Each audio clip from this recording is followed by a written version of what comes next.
Hey, everybody, it's Jacob Newton here, professional hockey player and mental health coach, advocate, all of the above.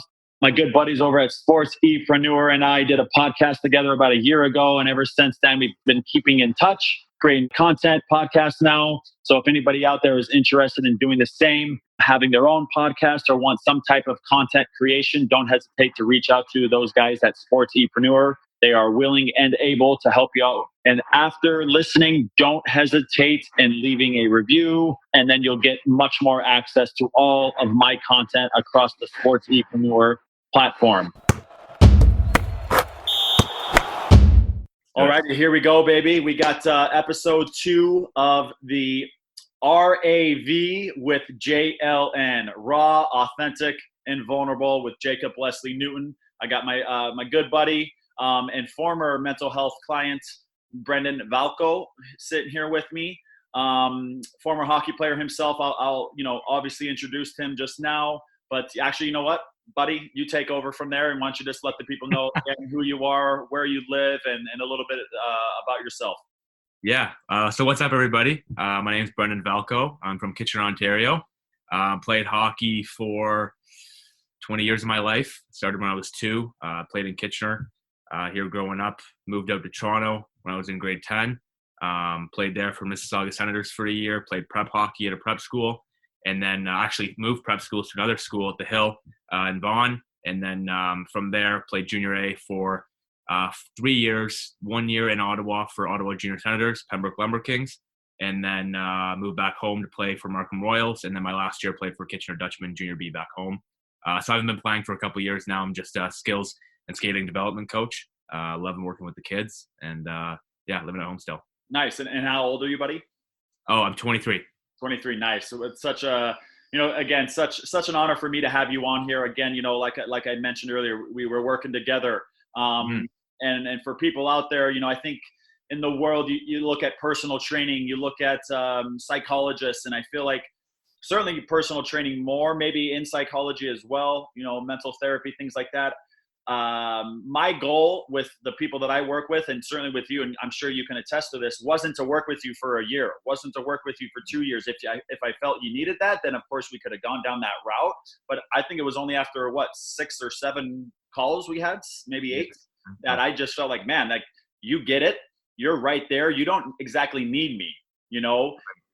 All the conversations we had, all the interactions we had were just authentic, raw, and vulnerable. And I think that's the most crucial thing for anybody to truly heal is you got to be willing to share everything. You can't hold anything back, because the things that you're holding back on, you're not going to heal from. And those could potentially be the biggest, culprits in the way you're living your life today. You know what I mean? Right. I feel like it went so fast too, because when I did decide to open up to you about everything so quickly, like, I just feel like my transition was so, like, it was rapid almost. Right. Like, I feel like if I didn't tell you those things, it would have transpired for who knows how much longer, right? I feel like it just was like a weight off of my shoulder. So it's pretty awesome experience. Yeah, for sure. And and one thing that I spoke on my Instagram, I'm posting, not daily videos any longer. I'm waiting for that inspiration before I post. I'm posting content, but I did post a video on my story. I think it was last week or 2 weeks ago, when I talked about almost 3 years ago now, when my ex-wife decided she didn't want to be with me any longer. Right. It was literally, it happened on a Saturday, and that next Monday I had to show up to the rink. And I had mentioned in this story that, I'm always the first one to show up to the rink. I'm always the DJ playing happy music. I'm joking around, laughing, smiling, dancing, having a good time. Yeah. But, on this day, I wasn't in the locker room when everybody showed up, and I would imagine they thought I was sick, injured, whatever the case was. But little did they know, I was in the coach's office, and I had just gotten done crying for 45 minutes in front of them, right? Well, like you had just mentioned, such a big, transition point for you in healing so fast was simply that you got it all out there, and you got it all out there right away, right? And so I think back to my experience, and that, some people may not view that as a traumatic event, as a catastrophic event, but it was for me. Being so many thousands of miles away from my ex-wife and obviously my kids, but within 2 days I had gotten everything out there, right. And I think that was so massive for me in my healing. And it took me a week, 10 days to really regain that focus. But man, it was just like, like you said, it was rapid. It was unbelievable. Crazy. You know, It's crazy. yeah. So the message to the viewers is that, man, once you go through something, you know, you don't have to share it with the whole world. But if you were able to find one person that you can confide in, one person that you can trust with this type of information, it's gonna just be so instrumental in your life, and not only in the present moment, right, but into the future as well. Right. Absolutely. So yeah, so I just wanted to, you know, I'm thinking about myself in terms of mental health. I'm thinking about myself in terms of my playing career. And I think back to the beginning of my career, you know, I'd signed with the Anaheim Ducks, got traded to the Colorado Avalanche, got sent down to a league that no longer exists anymore. And that was probably at the height, I would say, of my mental health, where it wasn't a thing for me. I had no clue.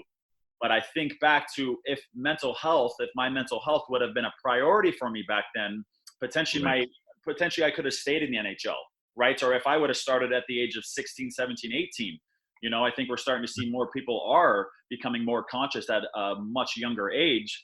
So I just wanted to speak on that really quick. Like, you know, I had all this hype with Anaheim. You know, I was potentially going to come in and take over Scott Niedermayer's role.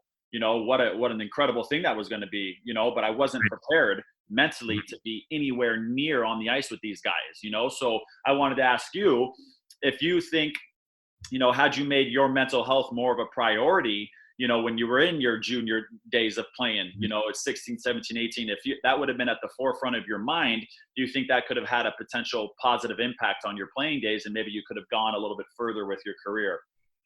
100%. I feel like mostly in my career, it was about being in my own head a lot. Like I just feel like I didn't have anyone to communicate with. So when I was in Ottawa playing for the Pembroke Lumber Kings, I was by myself a lot, and I didn't like hanging around with the guy. It was kind of a party group, and I was the complete opposite end of that. And I just wanted to, you know, chill most of the time and just be at the rink and play hockey and whatnot. So I was in my own head like every single day, just constantly. And I feel like if I had that outlet to speak to someone about what I was going through, and I feel like I couldn't go to anyone, not coaches, not teammates, my mom, I talked to her every day, but it wasn't the same back then, right? So I can't, if I had someone to speak to every day about it, I feel like 100% I would have been able to flourish, I think, because I have the skill and the talent. Like I was a very good skater, very good hands. And I feel like if I could put the two together with my mind as well and be able to translate that onto the ice, it would be, I feel like it'd be a different story for sure. Yeah, for sure. And again, we're speaking here in terms of mental health. And I've played on teams in the recent years that had a sports psychologist. And I think there is a difference. I think there's a difference between a mental health coach or a therapist, something like that, and then sports psychology. I think a sports psychologist is certainly going to help us with our playing career, right? But what I don't believe is there's not enough emphasis on what's going on away from the rink, you know? Right. So, you know, every team I played on, pretty much up until I got to the NHL level, I was the best on every team. Whether I was captain, assistant captain, whatever, you know, always leading the defenseman in points. I was the go-to guy, right? But I had an incredible party lifestyle as well, you know, from the ages of 15 until 21, until I signed that contract. I was like partying hard 5 days a week for, you know, 5 years of my life, you know, and why?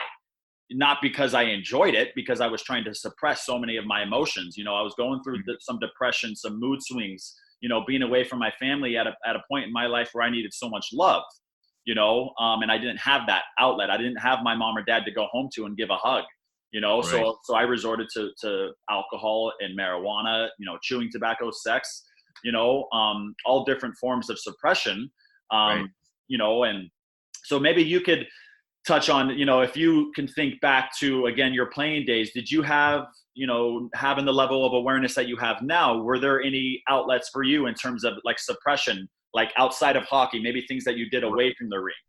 Yeah. So when I was by myself and chewing tobacco, number one. Yeah. Ridiculous amounts. Yeah. Tons at the rink, at home, because by myself, right? So I had to have something to suppress what I was dealing with. But it was I had a lot of video games there. I had like my PlayStation games. I'd play that constantly, Netflix, anything just to occupy my mind. Right. But that for the most part. And then just honestly being sad. I feel like for me, it wasn't even so much, I didn't so much resort to things to suppress it. It was mostly just, I would like it was almost I was depressed. Like I was addicted to the sadness that I was going through. If that makes sense. I don't. It was weird. It was very strange times, but you don't feel like you were healing from it though. no, not at all. It was bad. It was like I remember I had to leave. We were about to go into playoffs, and my mom actually drove down and picked me up and brought me home because I told her I can't even be here anymore. It was like, it's terrible. Yeah. So she came to pick me up. I went back home for a couple of weeks, and then I ended up going back, and it was just, I had to get away from it. How was it when you went back?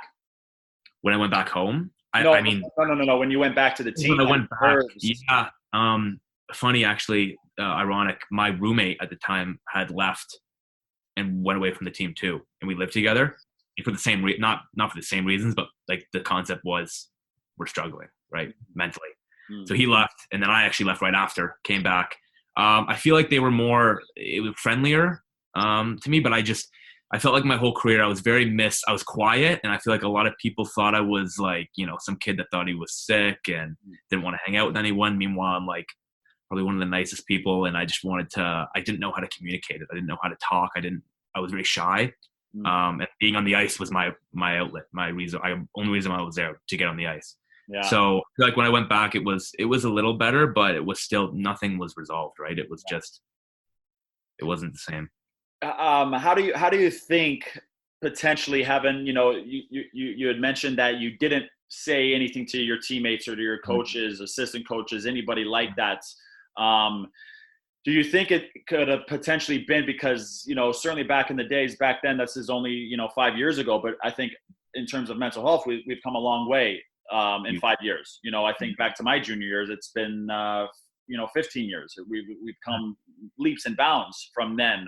But I do know the culture in the hockey locker room, and I would imagine it's probably very similar in a football, baseball, basketball locker room that, especially hockey, it's such a physical sport, right? So, coming to our coach saying, "Coach, I'm depressed," or "Coach, I'm dealing with anxiety," or X, Y, and Z, we might potentially be viewed as weak, like not manly, right? So do you think if potentially, let's just say hypothetically at the beginning of the year, say in preseason, your coach decided to have a mental health talk with the locker room, everybody involved, coaches, assistant coaches, trainers, massage guys, whatever the case is, but all the people that make up the team, if, say for a 2-day, one day we break it down on half the team, the other day, the other half the team speaks, right. And we just all stand up and just say, hey, this is something I'm dealing with away from the rink.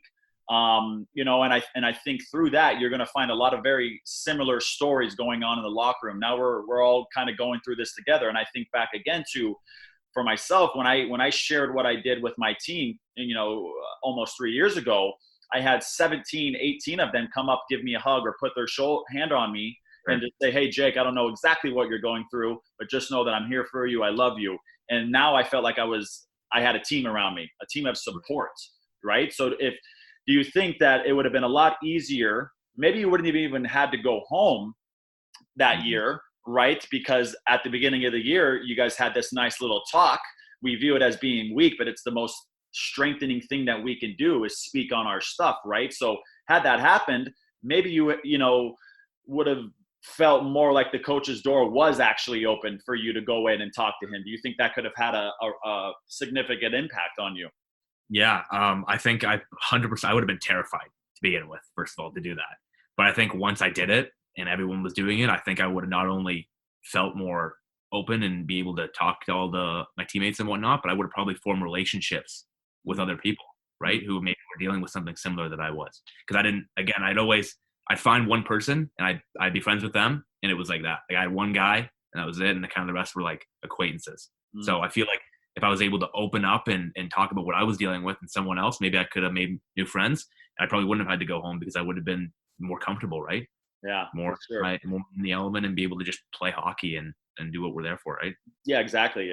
And I think all too often, unfortunately, in society today, we have certain individuals, many individuals in the global population that have hundreds of friends, right? They have a friend to hang out with. They have multiple friends to hang out with every single day of the week, for the whole month, for the whole year. But I think too many of these relationships are at that surface level, where they don't really talk about stuff. They don't really talk about the deep stuff, about life.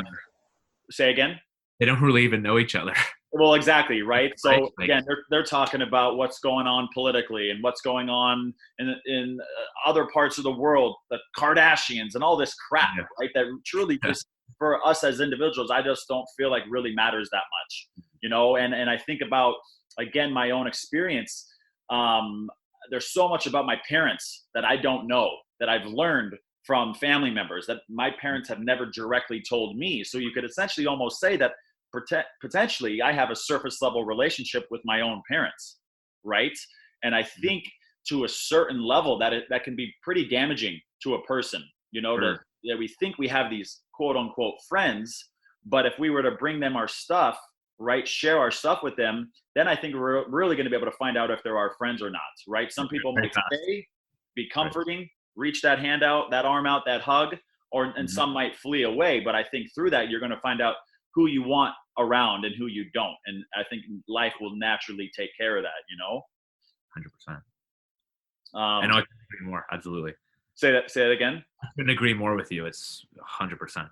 Yeah. So, I have this saying and maybe I read it somewhere, but I think it's great. And I use it. I'm friendly with everybody and friends with few, you know, because again, I've got about 5, 6, 7 people that I'm very close with, and I hope through these podcasts that you and I, and again, through the sessions that we had together, I think we're already at that level. We just have We a are. next step, right? And connecting more. But Right.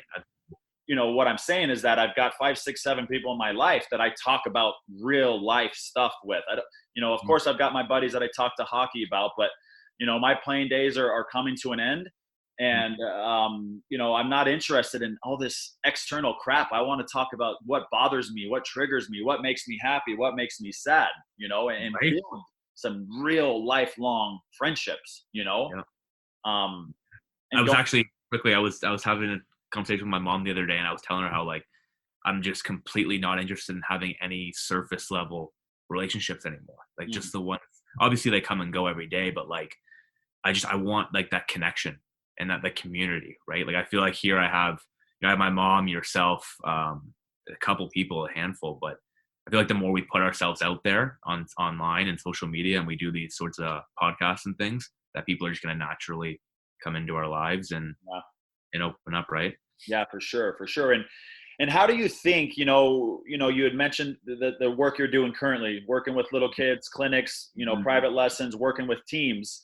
I remember back to our sessions and you had mentioning that, you had some kids maybe that you were working with that showed up on certain days, random days, and they just weren't feeling it. They didn't have the same type of energy. Mhm. And maybe I'm wrong on this, but, you know, for some people, I am going to be right on this, that potentially they're dealing with things at home, or, they got bullied at school or something like that. And they're using hockey like I used it and like you used it for an outlet, right? For a type of suppression, right?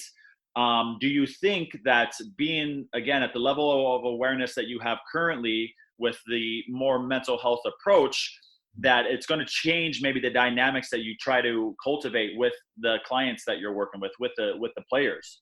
And Yeah. understanding that, man, if this kid's not really here today, well, maybe there's a reason for it. Instead of maybe screaming at him to get him going, maybe you need to after save that and then talk to him personally, one-on-one, maybe after your session or something.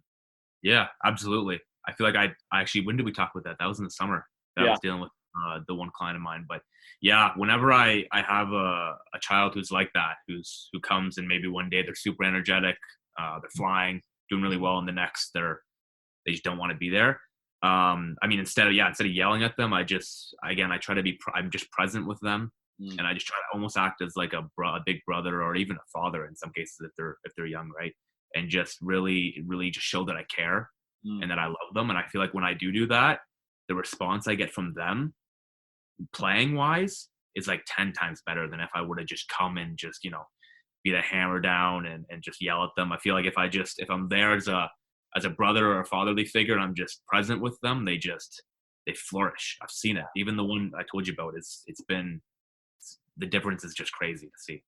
Wow. Wow. That, and I just feel like that's so powerful. If there's any coaches that are listening to this, Yeah. to, if you don't have that mental health approach, in your own life, that's one thing, but to now project your stuff onto this kid, because he makes a mistake or he doesn't do exactly what you want him to do. Understand that for so many of these kids out there, because I think about myself, I was sexually abused at the ages of 5, 6, and 7. You know, when I was at the rink, maybe some days I was physically there, but mentally I wasn't. Back in the day, you know, in the 90s, coaches screamed, and they screamed like crazy, you know, and once that happens, we're no longer hearing the words. We're just hearing the noise. We're just hearing your screaming, and the message is not getting through. It's the energy too. Well, of course. And man, especially kids at such a young age, they live their life. They operate through love, and they can pick up on energy as well. That's why some kids, for some reason, they stay away from certain people and they gravitate towards other. And I would imagine it's got something to do with the type of energy we bring into a room or bring into any events or anywhere we go, you know? Right. So yeah, but buddy, thank you so much for taking that approach. You know, I'm sure the kids that you're working with, the teams that you're working with, whether or not they let it be known, I'm sure they're very grateful to have you as their mentor, as their big brother sometimes, you know. And man, that's just that's incredible, you know. And again, for coaches out there, man, it would go a long way to know that, you know, our coach doesn't necessarily always have to be our boss. You know, sometimes they can be a friend, no matter at what level it is. Unfortunately, the higher up you get, it's more of a business of winning. And so many coaches are afraid to, you know, build that type of a relationship with the player. Well, it doesn't need to be every player, but you got to understand that some players thrive off of that screaming and some people shrink. What happens is it kind of sets off that trigger of the fight or flight mode or freeze, right? Some people, again, are going to fight and they're going to push, and they're going to perform at their highest level still. Some are going to retreat and some are going to freeze, you know? Right. And again, I just think if we have that approach in sports, and again, in the more manly sports, they're all manly, right? But again, if we can not view it as being weak, just view it as being human, you know, that's, and I think it's unfortunate, you know, hockey and all these professional sports, we're kind of under a microscope. Every single night we perform, it's being critiqued, right? And some players read these critiques. Some people read some players read the articles that are out there, and sometimes they're going to say negative stuff about them. And again, some of them can't handle that. They shouldn't be reading it, but they do because they want to read it the one chance that they're saying something good about them, right? Yeah. But as we know, unfortunately, in today's society, positivity isn't making headlines like the negativity is. You know, negativity is louder, right? Exactly. Unfortunately, it is. So there's going to be much more negative articles out there because for some reason that brings more viewers. It's a sad reality, but it is real. You know. So yeah, it's just again, buddy. I'm mid podcast here. Again, I just want to thank you for taking the time out of your day to be here. Again, guys, this is his name's Brendan Valko.